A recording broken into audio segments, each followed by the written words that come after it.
मंडळी, जर एखाद्या बॉम्बस्फोटात 6 निष्पाप लोकांचा मृत्यू झाला असेल तर एक साधा प्रश्न कुणाच्याही मनात येतो, हे केलं तरी कोणी? आणि न्यायालयानं जर सर्व आरोपींना दोषमुक्त केलं असेल तर मग खरंच दोषी कोण आहे? मालेगाव बॉम्बस्फोट प्रकरणातील न्यायालयाचा निकाल नुकताच लागला आणि त्यानंतर अनेक प्रश्नांनी पुन्हा एकदा समाज मन ढवळून निघालाय। हे प्रकरण इतकं गुंतागुंतीचं आणि राजकीय दृष्ट्या नाजूक आहे की सत्य आणि अपप्रचार यामधली सीमारेषा नेहमीच धुसर राहिली। आज आपण पाहणार आहोत की मालेगाव मध्ये नेमकं काय घडलं होतं, या स्फोटांमागचा इतिहास काय होता, आरोपी कोण होते आणि अखेर न्यायालयानं सर्व आरोपींना दोषमुक्त करताना काय भूमिका मांडली आणि सर्वात महत्त्वाचं, या 6 मृतांचा खरा गुन्हेगार कोण? नमस्कार, मी सृष्टी आणि आपण पाहताय त्याचं काय महाराष्ट्र।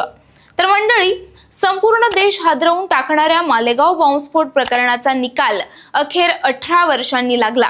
यानुसार मालेगाव बॉम्बस्फोटातील सर्व आरोपींची निर्दोष सुटका करण्यात आली आहे। ठोस पुराव्याअभावी सर्वांची निर्दोष सुटका करण्यात येत असल्याचं यावेळी न्यायाधीशांनी म्हटलंय। तर मृतांच्या नातेवाईकांना 2 लाख रुपये आणि जखमींना 50,000 रुपये देण्याचे आदेश कोर्टाने दिले आहेत। या प्रकरणात भाजप नेत्या प्रज्ञा ठाकूर, लेफ्टनंट कर्नल प्रसाद पुरोहित, निवृत्त मेजर रमेश उपाध्याय, अजय राहिरकर, सुधाकर द्विवेदी, सुधाकर चतुर्वेदी आणि समीर कुलकर्णी यांची निर्दोष सुटका करण्यात आली आहे। एकीकडे या निर्णयाचं स्वागत सुरू आहे तर दुसरीकडे आश्चर्य व्यक्त केलं जात आहे, कारण याच निर्णयानं एक अत्यंत अस्वस्थ करणारा प्रश्न उपस्थित केलाय। तो म्हणजे सर्वच्या सर्व 7 आरोपी निर्दोष ठरले, पण मग त्या 6 बळींच्या मृत्यूला जबाबदार कोण? बॉम्बस्फोट कोणी केला? खरं कारण काय होतं?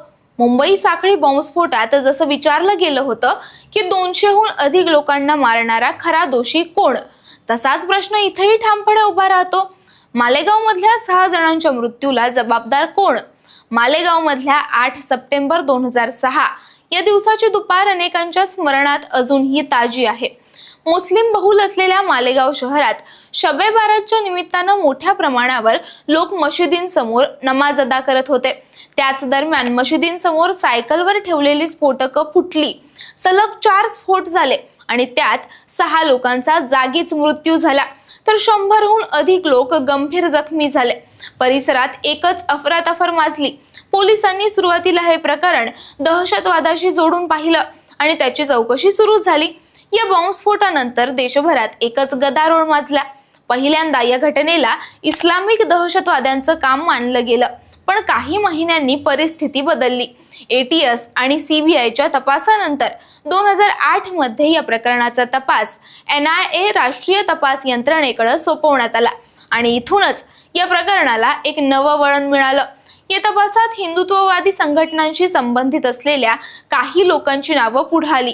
नंतर ATSनं साध्वी प्रज्ञा सिंग ठाकूर, शिवनारायण कलसांग्रा, श्याम साहू, निवृत्त major Ramesh Upadhyay, Sameer Kulkarni, Ajay Rahirkar, Dhawade Mhatre, lieutenant colonel Prasad Purohit, Sudhakar Dwivedi उर्फ दयानंद पांडे उर्फ स्वामी अमृतानंद देवतीर्थ, सुधाकर चतुर्वेदी उर्फ चाणक्य सुधाकर, प्रवीण टक्कलकी, रामचंद्र कलासंग्रा उर्फ रामजी, संदीप डांगे, लोकेश शर्मा उर्फ कालू पंडित उर्फ अजय तिवारी, धनसिंग उर्फ रामलखन दास महाराज उर्फ सुभाष उर्फ लखन या 16 आरोपींची नावं निश्चित केली। प्रज्ञा सिंग ठाकूरला 23 ऑक्टोबर 2008 रोजी मुंबईमध्ये आरोपी शिवनारायण गोपाल सिंग कलसांग्रा आणि श्याम साहू यांच्यासह अटक करण्यात आली होती। तर नोव्हेंबर 2008 पर्यंत लष्करी अधिकारी पुरोहितसह 11 जणांना अटक करण्यात आली आणि ATSनं त्यांच्या विरुद्ध महाराष्ट्र संघटित गुन्हेगारी नियंत्रण कायदा 1999 अर्थात मकोका अंतर्गत कारवाई केली। विशेष म्हणजे या आरोपींपैकी काहींची प्रतिमा समाजात राष्ट्रवादी हिंदुत्ववादी म्हणून तयार झालेली होती, त्यामुळे हे आरोप राजकीय वादात अडकले। 2008 मध्ये सुरू झालेलं खटल्याचं सुनावणीचं पर्व तब्बल 16 वर्ष चाललं। साक्षीदारांचे कबुली जबाब, पोलीस तपासातील त्रुटी, तपास यंत्रणांमध्ये बदल या सगळ्या गोष्टींनी प्रकरण गुंतागुंतीचं केलं।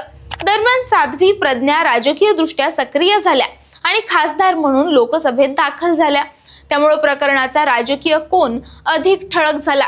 दरम्यान काही महत्त्वाचे साक्षीदार माघार घेत गेले, काही मृत्युमुखी पडले आणि काहींनी पोलिसांकडून जबरदस्तीने जबाब लिहून घेतल्याचा आरोप केला।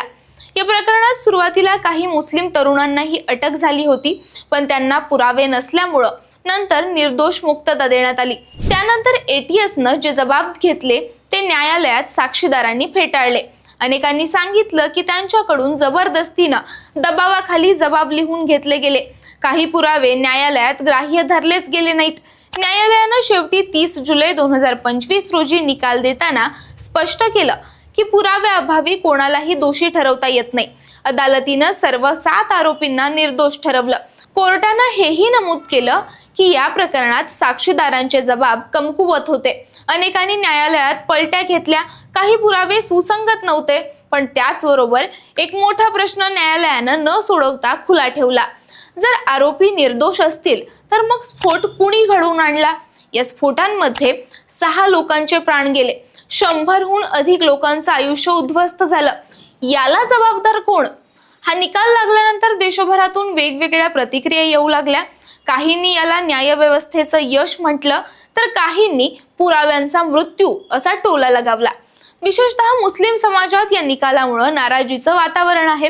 त्यांना वाटतं की त्यांच्या विरोधात अन्याय झाला आणि आजही या स्फोटांचा खरा सूत्रधार मोकळाच आहे।